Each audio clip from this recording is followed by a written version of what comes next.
C'est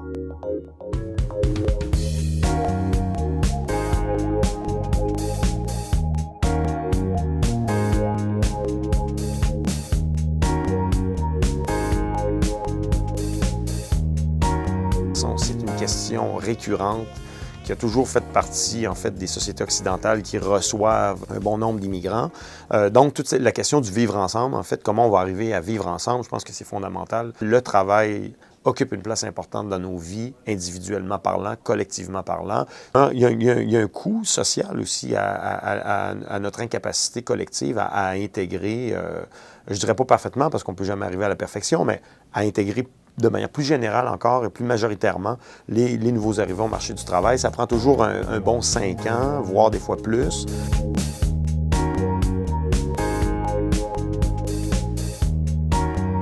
Quelques années, plusieurs études là, qui montrent la barrière au niveau de la reconnaissance des acquis, des compétences. Ils arrivent ici, les employeurs sont parfois réticents à reconnaître ces compétences parce qu'ils ont de la difficulté peut-être à comparer, faire des comparatifs avec ce qui se fait au Québec. Dans le contexte québécois, la question des ordres professionnels, c'est un autre défi aussi important.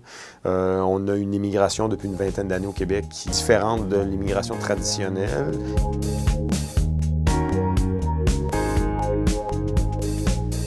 Il y a plusieurs avantages, à mon avis. Ici, on prend une approche un peu coût-bénéfice, si je peux dire.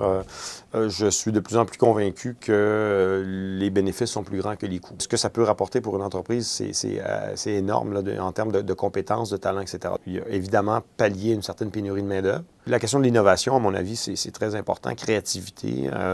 Ayant des personnes de différents horizons culturels autour d'une table, en train de discuter, de faire un brainstorming, comme on dit, évidemment, ça apporte beaucoup de variété de points de vue, de développer des nouveaux marchés.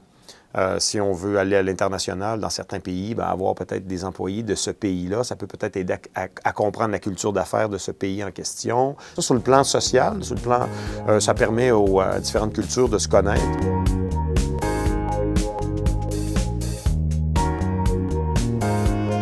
Ma recommandation première, en fait, moi, ça serait qu'il y ait quelque chose qui puisse être un peu plus rassembleur, c'est-à-dire qui chapeaute, sans centraliser l'ensemble des interventions et des actions qui sont posées. Ce que l'on veut, c'est des gens qui vont être capables d'être fonctionnels, qui vont se réaliser dans leur travail et donc qui vont faire fonctionner, si je peux dire ça comme ça, le Québec à travers leurs compétences.